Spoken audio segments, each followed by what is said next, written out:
আসসালামু আলাইকুম। আশা করি সবাই ভালো আছেন। আজকে আমি সম্পূর্ণ সুতি গজ কাপড় দিয়ে ছোট বাচ্চাদের জন্য নতুন ডিজাইনের ফ্রক কাটিং এবং সেলাই শেয়ার করব। ভিডিওটি না টেনে সম্পূর্ণ ভিডিওটি যদি দেখেন তাহলে খুব সহজে তৈরি করে নিতে পারবেন। আর সবার কাছে ছোট্ট একটি অনুরোধ রইল, আমার চ্যানেলে সাবস্ক্রাইব করে আমার পাশে থাকার জন্য। আর অবশ্যই আমার ভিডিওতে একটি লাইক করতে ভুলবেন না। আর যারা সাবস্ক্রাইব করেছেন তাদেরকে অসংখ্য ধন্যবাদ। তাহলে দেখে নেওয়া যাক এই সুন্দর ফ্রক ডিজাইন কাটিং এবং সেলাই। এখানে আমি দুই পাটে কাপড় কেটে নিয়েছি আগে থেকে। এখন আমি দুই পাট সমান করে বসিয়ে নিব। তো আমার সমান করে বসানো হয়ে গেছে। এখন আমি প্রথমে লম্বার মাপটা দেখিয়ে দিচ্ছি। লম্বায় আছে আমার 21 ইঞ্চি আর চওড়া আছে আমার 16.5 ইঞ্চি। তো প্রথমে আমি গলার মাপটা নিয়ে নিব। গলার মাপ আছে আমার 1.5 ইঞ্চি। তো গলার লম্বার মাপটা নিয়ে নেব 3 ইঞ্চি। এখন বক্স শেপ দিয়ে মার্ক করে নিব। আর পিছনের গলার মাপটা নিয়ে নিব 2.5 ইঞ্চি। তো এখন পুটের মাপটা নিয়ে নিব 4 ইঞ্চি। আর পুটের থেকে ধরে আরমোলের মাপটা নিয়ে নিব 3.5 ইঞ্চি। তো এখন বক্স শেপ দিয়ে মার্ক করে নিব। আর বডির মাপটা নিয়ে নিব 6.5 ইঞ্চি, 4 ভাগের 1 ভাগ। আর পুটের থেকে ধরে হিপের মাপটা নিয়ে নিব 8 ইঞ্চি। হিপের থেকে ধরে কোমরের মাপটা নিয়ে নিব 6 ইঞ্চি। তো আমি মার্ক করে নিব। তারপরে যতটুকু ঘের দিব ওই অনুযায়ী মার্ক করে আমি নিচে ডাউন নিব 3 ইঞ্চি। তো 3 ইঞ্চি থেকে রাউন্ড শেপ দিয়ে মার্ক করে নিব গলা এবং আরমোল। তো এখন কাটিংটা করে নিব। তো মার্ক অনুযায়ী সম্পূর্ণ কাটিং আমি করে নিব। তো কাটিং আমার হয়ে গেছে। এখন সামনের গলাটা কাটিং করে নিব। এরপর আমি পিছনের গলায় একটা হুকের ঘর তৈরি করে নিব। এজন্য আলাদা কাপড় কাটিং করে নিয়েছি। এখানে আমি 2.5 ইঞ্চিতে মার্ক করে নিব। আর 2.5 ইঞ্চি পর্যন্ত আমি কাটিংটা করে নিব। তারপরে আমি কিভাবে সেলাই করব এটা বসিয়ে আমি দেখিয়ে দিচ্ছি। এখানে আমি যে পর্যন্ত কাটিং করেছি কাপড়টা ওই পর্যন্ত চারপাশে সেলাই করে নিব। তো আমার চারপাশে সেলাই করা হয়ে গেছে। এখন মাঝখানে একটু কাটমার করে আমি উল্টিয়ে সাইডের বাড়তি কাপড়গুলা সেলাই করে নিব চারপাশে। তো আমার চারপাশে বাড়তি কাপড়গুলা সেলাই করা হয়ে গেছে। এখন আমি উল্টিয়ে একটা চিকন করে টপসিন দিয়ে দিব। তো কোনাটা যে কেটে কাটমার করে নিয়েছি এটা ভালো করে বসিয়ে আমি টপসিনটা দিয়ে নিব। এরপর গলার পাইপিংটা আমি সেলাই করে নিব। তো পাইপিংয়ের জন্য যে কাপড়টা কেটেছি আড়া করে, এই কাপড়টার মাপ আছে 2 ইঞ্চি। তো পাইপিংয়ের কাপড়টা আমি 2 ভাঁজে ভাঁজ করে গলার রাউন্ড শেপে বসিয়ে আমি সেলাই করে নিব। তো 2 মাথায় আমি একইভাবে সেলাই করে নিব। তো আমার সেলাই করা হয়ে গেছে। এখন আমি সাইডের বাড়তি কাপড়গুলা কেটে নিব। তারপর ছোট ছোট কাটমার করে আমি উল্টিয়ে চিকন করে একটা টপসিন দিয়ে নিব। আর মাথায় যে বাড়তি কাপড়টা আছে আমি ভাঁজ করে দিয়ে 2 মাথায় একইভাবে টপসিনটা দিয়ে নিব। তো 2 মাথায় আমার টপসিন দেওয়া হয়ে গেছে। এখন আমি সামনের পাটটা সেলাই করে নিব। সামনের পাটে আমি মাঝখানে কাটিং করে নিব। তো এখানে আমি 3 কালার কাপড় দিয়ে ডিজাইনটা তৈরি করে নিয়েছি। তো ক্রিম কালার কাপড়টা আমি মাঝখানে লাগাবো। এখানে আমার মাপ আছে 6 ইঞ্চি চওড়া আর লম্বায় আছে 21 ইঞ্চি। তো আমি জলপাই কালার কাপড়টা যে সামনের পাটটা কেটে নিয়েছি, তো এক পাশের কাপড়ের সাথে আমি ক্রিম কালার কাপড়টা লাগিয়ে নিব। তো অ্যালাউন্স সমান করে ধরে আমি এক পাশে সেলাই করে নিব প্রথমে। তারপরে আমি আরেক পাশটাও একইভাবে সেলাই করে নিব। তো আমার ভিডিওটা যদি ভালো লাগে কারো কাছে তাহলে অবশ্যই কমেন্ট করে জানাবেন কেমন হয়েছে এই ডিজাইনটি। তো আমার এক পাশে জয়েন করা, 2 পাশে জয়েন করা হয়ে গেছে। এখন আমি যে পর্যন্ত বন্ধ সাইড রাখবো ওই পর্যন্ত আমি মার্ক করে নিব 2 মাথায়। তো সমান করে বসিয়ে ধরে আমি মারটা করব। এখানে আমি 7 ইঞ্চিতে মার করে নিব। তো আমি 2 সাইডে মার করে নিব।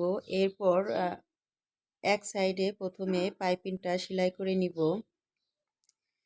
তো প্রথমে আমি গলার উপর থেকে পাইপিংটা ধরে সেলাই করে নিব।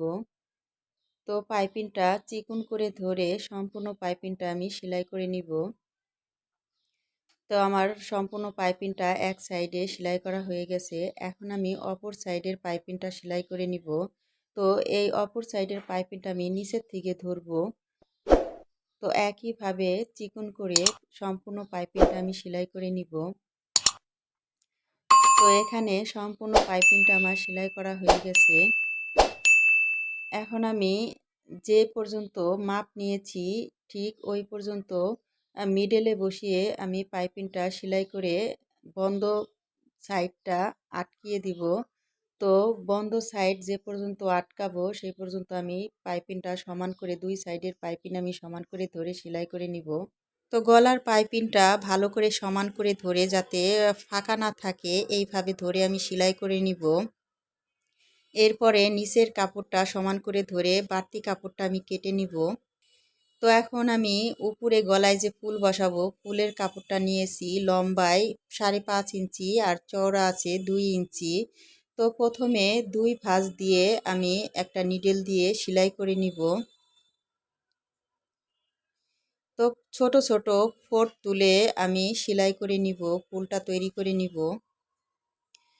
তো সম্পূর্ণ সেলাই আমার হয়ে গেছে। এখন 2 মাথা ধরে ভালো করে টাক দিয়ে আটকিয়ে দিব। তো একটা ফুল আমি তৈরি করে দেখিয়েছি, আমার সবগুলা ফুল তৈরি করা হয়ে গেছে। এখন আমি লাল কাপড়টা কেটে নিয়েছি আমার চুড়ির মাপে। তো প্রথমে 2 ভাঁজ দিয়ে আমি পাতাটা তৈরি করে নিব। তো আমার পাতাটাও তৈরি করা হয়ে গেছে। আমি একটা পাতা তৈরি করে দেখিয়ে দিচ্ছি। তো আমার সবগুলা পাতাও তৈরি করা হয়ে গেছে। এখন আমি গলার উপরে এই ফুল আর পাতাগুলা বসিয়ে সেলাই করে দিব। তো প্রথমে একটা ফুল বসাবো, তারপরে একটা পাতা বসাবো, এভাবে সবগুলা ফুল আর পাতা বসিয়ে সেলাই করে নিব। তো এই জামাটা আমি তৈরি করেছি 2 থেকে 3 বছর বেবির জন্য। আমার কাপড় লেগেছে 1.5 গজ 2 কালার মিলিয়ে। তো সবগুলা ফুল আর পাতা বসিয়ে আমার সেলাই করা হয়ে গেছে। এখন গলার উপরে যে পাইপিংটা দিব এই পাইপিংয়ের কাপড়টা আমি উপর থেকে ধরে সেলাই করব উল্টা সাইড থেকে, যাতে কাঁচাটা না বের হয়। তো ফুলগুলা যে বসিয়ে সেলাই করেছি এই সেলাইয়ের উপর দিয়ে আমি সেলাই করে নিব, কাঁচাটা যাতে বের না হয়। তো আমার সম্পূর্ণ কাপড় সেলাই হয়ে গেছে। বাড়তি কাপড়গুলো আমি কেটে নিব। তারপর ছোট ছোট কাটমার করে আমি উল্টিয়ে টপসিন দিয়ে নিব। তো চিকুন করে ধরে আমি উল্টিয়ে টপসিনটা দিয়ে নিব। পিছনের গলায় এবং সামনের গলা আরমোল চারপাশে আমি টপসিনটা দিয়ে নিব। তো এখন আমি পিছনের পাটটা ধরে শোল্ডারটা টাক দিয়ে নিব। তো আমি 2 পাশেই শোল্ডারে এবং সব জায়গায় আমি ডাবল সেলাই দিয়ে নিয়েছি। ডাবল সেলাই দিলে সেলাইগুলা খুব মজবুত হয়, এই জন্য ডাবল সেলাই দিয়ে নিয়েছি। আপনারা চাইলে সিঙ্গেলও দিতে পারেন। তো আমার সম্পূর্ণ পাইপিং এবং শোল্ডার টাক দেওয়া হয়ে গেছে। এখন আমি এক পাশ সাইড সেলাই করে দেখিয়ে দিচ্ছি। আমি আগে থেকে একটা ফিতা তৈরি করে রেখেছি, কোমরে বসিয়ে ফিতাটা আমি সম্পূর্ণ জয়েন করে নিব।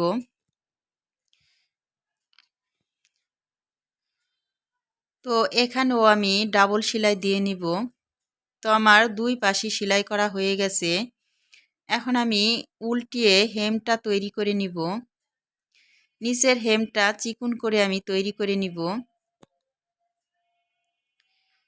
তো হেমও আমার সম্পূর্ণ সেলাই করা হয়ে গেছে। এখন উল্টিয়ে আমি গলায় যে ফুলগুলা লাগিয়েছি এই ফুলের মাথায় আমি একটা করে পুঁতি লাগিয়ে দিব। তো প্রথমে একটা পুঁতি আমি লাগিয়ে দেখিয়ে দিচ্ছি কিভাবে ফুলের মাথায় পুঁতিগুলো আমি লাগিয়েছি। তো প্রথমে ফুলের মাঝখানে একটা পুঁতি লাগিয়ে নিব, বড় লাল পুঁতি। তো ভালো করে ফুলের উপরে টাক দিয়ে বসিয়ে দিব। ফুলের চারপাশেও আমি একটা দুটা করে টাক দিয়ে আটকিয়ে দিব, যাতে ফুলের মাথাগুলা ফুলে না ওঠে।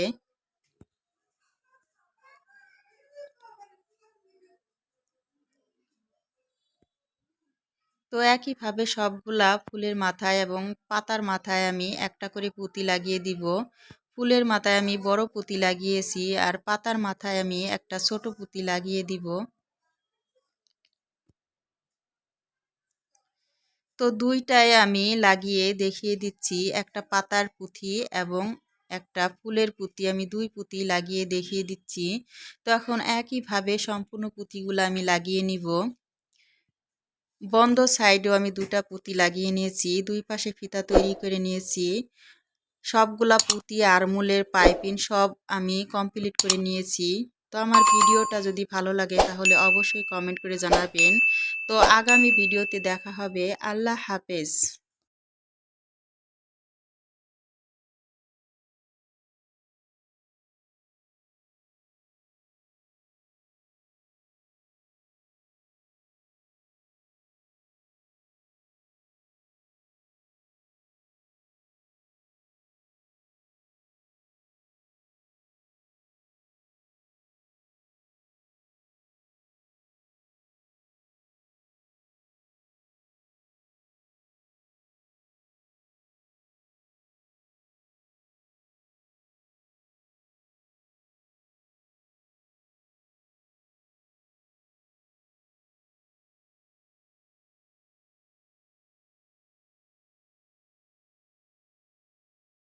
তো আমি এই মার্ক পর্যন্ত সেলাই করে বন্ধ করে নিব, আর সম্পূর্ণ খোলা থাকবে আমার ডিজাইনটা।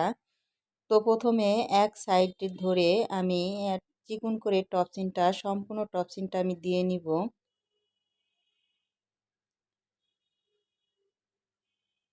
তো সমান করে টপসিনটা ধরে আমি সম্পূর্ণ টপসিন দেওয়া হয়ে গেছে। এখন অপর পাশও একইভাবে আমি টপসিনটা দিয়ে নিব। তো এই পাশ থেকে আমি নিচের থেকে ধরবো, আর প্রথম পাশটা আমি গলার সাইড থেকে ধরেছি। তো একইভাবে সম্পূর্ণ পাইপিংটা আমি চিকন করে সেলাই করে নিব। তো আমার দুই সাইডই পাইপিং সেলাই করা হয়ে গেছে। এখন আমি মিডল থেকে ধরে দুই পাশের পাইপিং আমি সেলাই করে নিব। প্রথমে এক পাশ সেলাই করব মিডলে বসিয়ে, তারপরে আরেক পাশ সমান করে ধরে আমি সেলাই করে দিব।